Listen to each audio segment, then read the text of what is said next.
E hoje no Vozes em Movimento tem a história dessa profissional que se superou, abraçou sua vulnerabilidade e escolheu um nicho para seguir.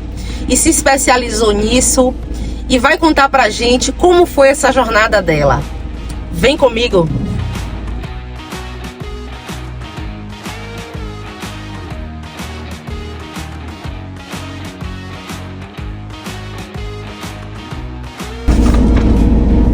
Episódio 3 do Vozes em Movimento com Camille Costa. Camille, você já compartilhou a sua história aqui no Vozes em Movimento, mas aqui a gente gosta de ir além. A gente gosta mesmo de saber o que ninguém sabe. A gente gosta de saber sobre as fases da sua vida. E eu sei que houve momentos em que você realmente quis desistir. Isso você não contou, e eu queria ouvir. Verdade. Bom, me chamo Camille Costa, como ela já falou, né? Tenho 39 anos, sou daqui de Salvador. Já contei minha história nas redes sociais, no Instagram. Sou cabeleireira e hoje com várias especializações, mas passei por muitos momentos que me fizeram ter vontade sim de desistir. Desistir da minha profissão, desistir até de mim mesmo, de me mostrar como mulher aí nesse mundo. Fui para São Paulo logo depois que o pai de meu filho faleceu, para poder tentar uma oportunidade melhor, porque essa era a única chance que eu tinha na profissão, porque aqui eu me sentia muito recuada. Meu filho tinha 4 aninhos apenas, não pude levar ele. Fui para poder dividir apartamento com os amigos que eu conhecia lá. E aí, chegando lá, fui morar em uma kitnet, dividindo com mais 3 pessoas. Não tinha dinheiro suficiente para me manter nesse tempo, porque eu fui realmente em busca de oportunidade. E o que é que aconteceu nisso tudo? Aí que veio os perrengues, né? Os perrengues mesmo. Eu cheguei lá, comprei apenas um colchão, aqueles colchão de inflável. Isso porque não tinha nem lugar para poder dormir. Era só um kitnet, era só uma parte, né? Que uma cama que meus amigos dormiam e eu dormia no colchão. E aí passei durante 3 meses, foi que eu comecei a procurar, na verdade, o lugar que eu queria estar para poder crescer na minha profissão. Foi que eu consegui entrar no Estúdio W de Iguatemi, não como cabeleireira, mas como assistente, porque eu sabia que eu vindo daqui de Salvador, tinha muito preconceito contra os nordestinos, foi muito difícil para poder eu entrar lá, né? Muito difícil mesmo. Para mim, o dia de teste para mim foi um dia que praticamente eu trabalhei o dia todo em jejum. Eu não consegui comer, eu estava muito nervosa e eu tinha que mostrar o meu melhor para poder entrar lá para ser assistente e começar aí um novo tempo de aprendizado e crescimento aí na minha carreira. Como é que você lidava emocionalmente com essas dificuldades nessa época? Choro, muito choro. Muito choro. Eu trabalhava nesse lugar, para quem não conhece, é no Shopping Iguatemi de São Paulo, né? É um nível mais elevado, então eu trabalhava com o público da classe AAA. E eu, por ser nordestina, ainda tinha que mostrar que eu era capaz, que eu era melhor, que eu poderia estar naquele lugar. Então eu tive muitos momentos por ter deixado meu filho pequeno aqui, onde eu tive reações alérgicas que tomavam o meu corpo todo. E como lá já era frio, mas as clientes não podiam me ver com aquelas reações, porque eu ficava toda realmente com feridas no corpo até a mão. Então eu me cobria toda, porque eu não poderia sair daquele lugar, que eu precisava estar naquele momento para poder aprender tudo aquilo, o que eu sou hoje, né? Fez parte da minha história isso. Hoje é essa profissional aí incrível, que a gente admira, que eu particularmente admiro tanto. Agora me conta, você sempre acreditou, em meio a essas dificuldades, que existia um propósito maior, ou você só conseguiu enxergar isso depois de um tempo? Na verdade, eu só consegui enxergar isso depois. Até todo esse tempo, eu achava que eu nunca era capaz, que eu não tinha propósito e que eu nunca ia conseguir alcançar aquilo que eu sempre sonhei, como mulher e como profissional. Então foi muito difícil para mim. Muito preconceito eu passei por, sei lá, mesmo não tendo, né, a pele, como se diz, nós todos somos negros, mas mesmo não tendo a pele negra, mas sendo nordestina, então eu passei muito preconceito porque eu trabalhava com público de um nível social muito elevado. Então os profissionais de lá que eu trabalhei, eles eram profissionais estrelas, mas isso foi o principal processo que eu precisei suportar para poder chegar até aqui. E logo depois que eu consegui entender, muitos anos depois que eu voltei para aqui para Salvador, que eu consegui entender qual era o meu propósito nesse mundo, na vida como mulher e na vida de outras pessoas também. Perfeito. Você falou, eu fiquei arrepiada, enchi meus olhos de lágrimas, porque não é fácil, Camille, não é fácil ser mulher, não é fácil se estabelecer profissionalmente. Vamos lá, Camille. Eu queria que você dissesse pra gente, se você pudesse falar com a Camille de 15 anos atrás, o que é que você falaria pra ela? Hoje, no olhar hoje mais maduro, né? Como eu gosto de aconselhar pessoas também, mulheres principalmente, mesmo com medo, não desista. Lute, porque acima de tudo nós temos um Deus que Ele nos ajuda, né, a passar por esses desafios, mesmo com medo, porque é lá na frente que a gente vai ver a vitória. É lá na frente. Ontem eu participei assisti um culto ontem que falou disso, né? Do que a gente planta hoje e o que a gente colhe lá na frente. Não adianta, quando a gente planta uma árvore, a árvore não cresce de imediato. A gente tem que estar ali regando aquela árvore para poder ela crescer. E assim é a gente na vida profissional, né? Principalmente na vida profissional, a gente precisa plantar para colher. E você fez isso muito bem. Verdade. Hoje eu tenho certeza que você está colhendo esses frutos. Verdade. Eu fico emocionada porque eu não sabia, não conhecia a sua história, mas já conhecia a Camille lá, empoderada, firme no que estava falando. Que não foi fácil eu chegar a esse nível, não. Hoje, na verdade, eu não me sinto realizada ainda. Eu vejo assim que eu me sinto me realizando todos os dias, né? Realizada não, porque senão chegaria ao fim. Existem muitas coisas ainda para se conquistar. A gente não pode parar de sonhar, porque é os sonhos que nos tornam vivas, né? E o poder dos nossos sonhos, da nossa história, que tem em poder ajudar tantas e tantas mulheres que estão aí presas, estão aí em cativeiros, né? Sozinhas, e que elas entendam que mesmo com medo elas precisam lutar e procurar sempre ajuda. Nunca fique sozinha. Nunca fique sozinha. E por isso a gente tem a comunidade Vozes Reais aí, apoiando tantas mulheres que estão dispostas a soltar suas vozes. Eu fico pensando que não são todas. Tem um grupo, a gente tem a comunidade do Instagram e tem um grupo de Círculo da Transformação, mas não são todas as mulheres que falam, que está lá, que falam. Você vê até a dificuldade, consegue entrar no grupo, mas tem muita dificuldade de se expressar. Tem muita dificuldade de falar o que está aqui preso. E quando a gente começa a falar, é o primeiro sinal da cura. É quando a gente fala, quando a gente solta a voz. Eu estou assim, de verdade, assim, muito feliz com você, com o seu propósito, com a forma que você se posicionou e a forma que você lida com isso, porque quem te vê ali não diz o que você já passou.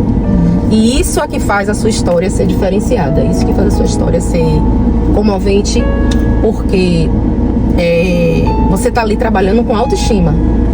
Eu tenho certeza, já observei inclusive. Só um detalhe, Camille nunca fez nada em mim. Eu fico observando ela lá onde eu frequento, no salão que ela trabalha. No Instituto de Beleza, salão não, alto lá. Instituto de Beleza que ela trabalha, que inclusive é parceira do Vozes Reais, mas isso é um assunto pra depois. Eu fico só observando o trabalho dela. E eu vejo as mulheres que sentam ali, a transformação que vocês fazem. Você especificamente fez uma que chorou no dia que eu tava lá, que você quando tirou, mostrou pra ela o momento em que ela estava, ela se emocionou de tal forma que os olhos dela encheu de lágrima. E isso faz muita diferença, Camille, porque na sua formação você também ajuda mulheres a se transformarem. Seja na parte de beleza, você tá ali sempre falando, né, alguma coisa com elas. Comigo, por exemplo, você conversou comigo na época que eu precisava fazer a cirurgia, me incentivou, me motivou, falou da atividade física, da importância. Depois eu comecei a te seguir, vi que você corria, enfim. Então você tá ali motivando pessoas. Então a sua profissão, a profissão que você acolheu e que nunca é à toa, sempre tem um propósito, Tô falando com você, eu fico toda arrepiada de emoção, mas é uma profissão que transforma vidas, outras mulheres, não só de forma física, mas por dentro. Você muda alguma coisa quando ela tá ali na sua cadeira. É verdade, porque hoje esse é o meu objetivo na minha profissão, né? Que eu me sinto me realizando. Não só de poder transformar a beleza com uma maquiagem, mas sim a saúde emocional, poder ajudar de alguma forma aquela mulher que está ali, né? Porque ela vem querendo uma mudança, mas por que ela quer essa mudança? Muitas vezes são tantos momentos difíceis que a mulher passa e ela quer mudar, quer se transformar. Mas será que aquela transformação ela vai ser ideal para aquele momento? A gente tem que parar para pensar. Às vezes nem tá pronta. Às vezes nem tá pronta para isso, né? E eu estando ali hoje, veio aqui a minha lembrança de que eu não só valorizada pelas pessoas ao redor, de fora, mas também que a minha família não me enxergava. Isso é muito importante.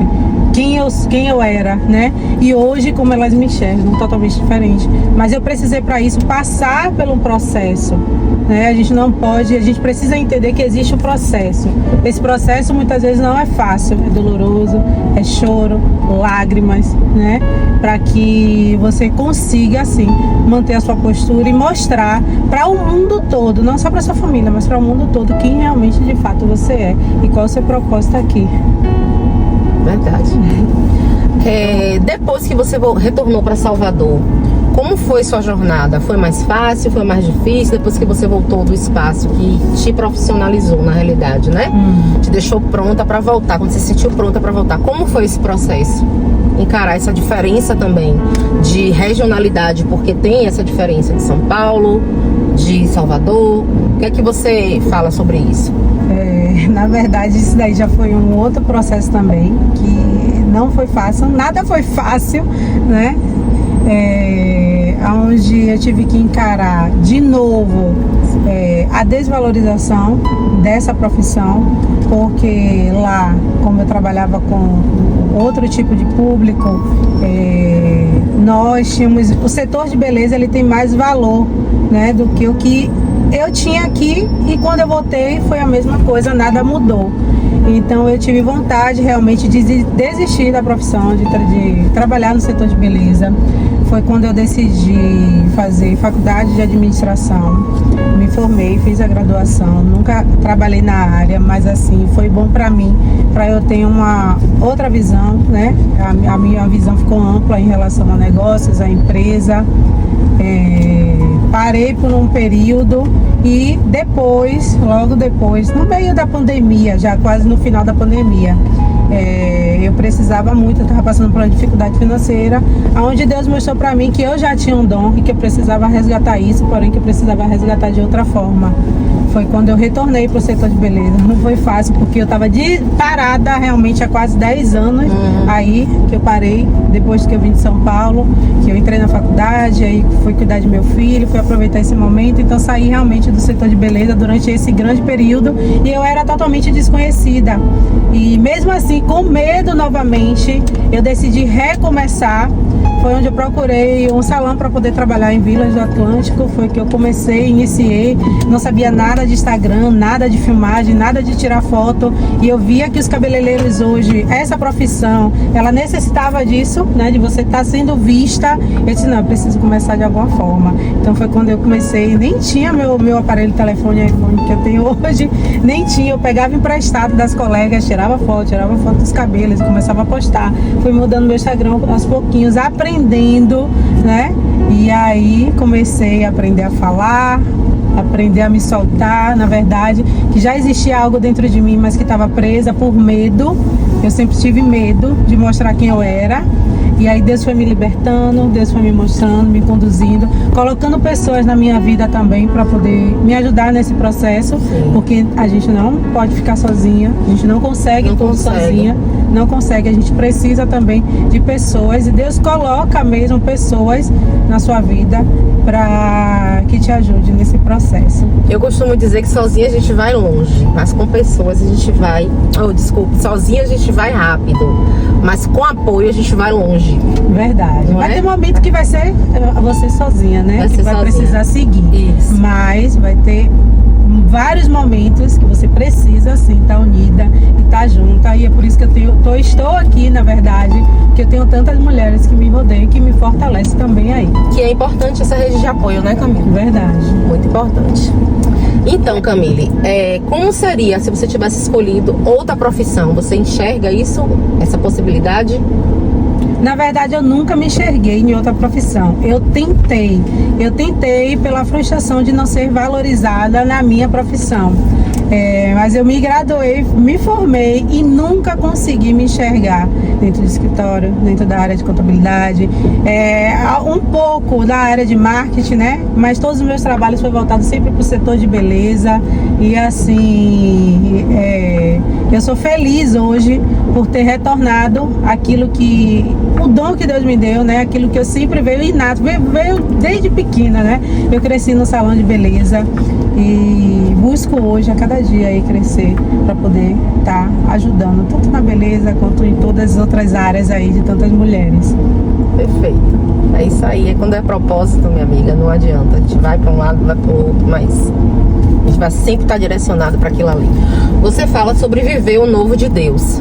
Você sente que sua história hoje ela já está completa ou falta algo para te completar? Na verdade, não está completa. E eu dentro de mim, eu acho que nunca vai estar, porque eu quero alcançar ainda, através da minha história, através da minha vida e do que eu puder fazer, muitas e muitas mulheres a serem transformadas também, a vencerem aí o medo, a vencerem aí esse desafio que é de viver, de ser mulher aqui neste mundo. E eu ainda preciso realizar muitas coisas, muitas. Eu creio que ele está aí me direcionando no caminho certo aí. Camille, já estamos chegando no final dessa entrevista. Foi muito bom conhecer a sua história. E eu queria saber de você, qual conselho você daria para essas mulheres que hoje se sentem frustradas profissionalmente falando? Primeiro de tudo, não desista de você, não desista dos seus sonhos, não desista daquilo que você realmente de fato ama. E segundo, faça a sua parte no processo, porque a sua parte não depende do outro, não depende de ninguém, ela depende apenas de você. Em meio à fraqueza vai existir força dentro de você, então não desista. Perfeito. Sua colocação aí foi sensacional, que a gente às vezes busca muito a parte do outro e esquece de fazer a nossa. E a gente não vai pra frente se a gente não fizer a nossa parte. A nossa parte ela precisa ser feita e com persistência. A nível profissionalmente eu falo da persistência, da importância da persistência, de não desistir. Verdade. Porque eu vejo muitas pessoas incríveis começando o negócio e abandonando no meio do caminho, porque não tem a persistência de permanecer. E nada é fácil, nada começa fácil, todo começo é muito difícil. Mas tá você aí que conta uma história linda de superação, tem eu aqui como exemplo que é uma história de superação, e tantas histórias aí que a gente tem de superação, de que começou, foi muito difícil o começo e que hoje está aí estabelecida. Mas para isso você precisou não desistir. Então não desista você também. Muito obrigada pela sua participação. Prazer foi meu. Muito obrigada.